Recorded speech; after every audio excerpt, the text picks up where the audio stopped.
Assalamualaikum warahmatullahi wabarakatuh. Salam penegakan hukum. Pada kesempatan ini saya akan menjawab pertanyaan-pertanyaan yang masuk. Yang pertama tentang kekerasan di dalam pacaran. Karena banyak ya mungkin potret saat ini anak-anak sekarang yang memang belum, dalam artian belum berstatus menikah, tapi aturannya udah banyak, udah ngalahin suami istri. Terus juga masih pacaran, terkadang ini sudah mengalami kekerasan, dalam istilahnya KDRT, kekerasan dalam rumah tangga.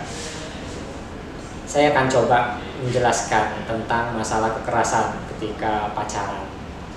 Di dalam kekerasan, di dalam pacaran, itu ada istilah hukumnya. Di dalam ilmu hukum ada namanya dasolen, dase. Dasolen ini aturan umum yang mengatur tentang perbuatan-perbuatan, apakah itu pelanggaran dan kejahatan. Dasen artinya potretnya seperti apa yang dilakukan oleh seorang tersebut, dan korban ini apa yang dirasakannya, apa yang diteritanya, ada perbuatan-perbuatan apa, apakah psikologis, apakah fisik, seperti itu. Nah, jadi di sini harus dibuktikan secara jelas. Nah, apabila ada ya praktik-praktik yang seperti itu, ini seorang yang berhubungan atau pacaran tersebut bisa melaporkan apakah kekasihnya tersebut ya itu melukai fisiknya dan seterusnya. Ini bisa masuk di dalam pasal penganiayaan di dalam KUHP. Ini nggak masalah, yang penting tadi ada bukti ya, ada kekerasan fisik yang ditinggalkan, apakah tamparan, apakah luka memar, apakah cubitan, seperti itu. Nah, ini bisa dilaporkan, istilahnya delik aduan atau delik laporan.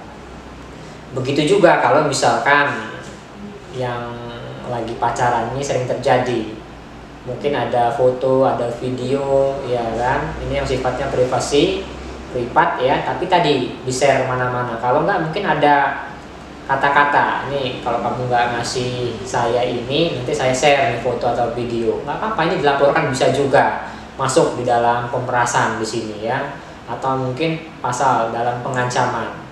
Nanti penyidik atau polisi yang akan melihat unsur-unsurnya. Ini yang dikenakan yang mana? Apakah penganiayaan, junto, pengancaman, plus kekerasan, atau yang seperti apa? Nanti penyidik. Jadi tadi jangan sampai ya, ini untuk anak-anak ya, generasi milenial, apakah SMA, apakah yang sudah kuliah. Kalau bisa tadi pacaran ya, itu yang normal-normal aja, seperti itu, sebagai motivasi atau semangat kita sekolah, semangat kita untuk belajar. Jangan sampai ada kekerasan seperti itu. Nah, ini orang tuanya aja nggak pernah mungkin mukul si anak tersebut, tapi tadi pacarnya mukul anak tersebut.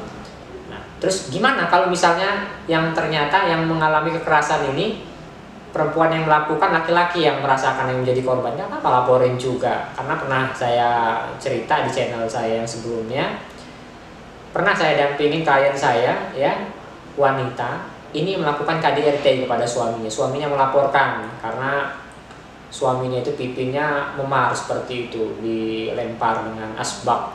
Nah, boleh laki-laki tersebut melaporkan kepada penyidik. Terus klien saya ini ditahan di Polres seperti itu. Nah, itu. Jadi kalau dalam ilmu hukum ada istilah namanya dasolen, dasen. Dasolen ini artinya ada tidak aturan yang mengaturnya. Kita lihat nanti. Kalau misalkan masih pacaran, masuk dalam KUHP situ. Tapi tadi kalau udah menikah, ya di KUHP diatur. Tapi karena dia ada asas lex spesialis, maka yang khusus menyampingkan yang umum. Kalau yang sudah berumah tangga, maka kena PKDRT. Tapi kalau yang belum berumah tangga, maka kena dia yang undang-undang, seperti itu. Kalau dasolen dicari aturan mana, ya hukum positif mana yang mengaturnya. Kalau dasen dilihat bagaimana cara membuktikan tersebut. Misalkan ada kekerasan di situ ya, ada bukti fisiknya, ada apa, ada gejala-gejala yang dilihat dia, bisa dia visum ya kan, keterangan dokter seperti itu. Terus ada saksi, terus dia yang melaporkan. Ini sudah cukup bukti untuk melaporkan atau menjerat orang ya, atau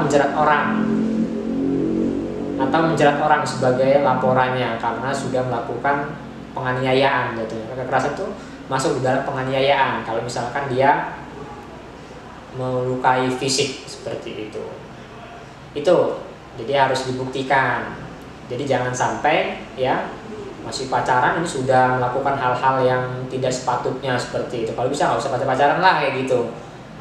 Jadi itu tadi ya, enaknya di dalam hukum ya, ketika ada permasalahan-permasalahan ini harus dibuktikan dulu dengan alat bukti yang ada. Jadi jangan sampai kita juga konyol dalam artian melaporkan seseorang tapi tidak ada alat bukti yang kita pegang, yang kita dapati, seperti itu tidak boleh. Karena dalam hukum ya, ultimum remedium, hukum jalan terakhir. Tapi kalau misalkan tidak bisa lagi dimusyawarahkan ya, tidak bisa dilakukan perdamaian, maka hukum itulah yang sebagai panglimanya. Oke, itu aja yang bisa sampaikan. Salam kepastian hukum, kemanfaatan dan keadilan. Wassalamualaikum warahmatullahi wabarakatuh.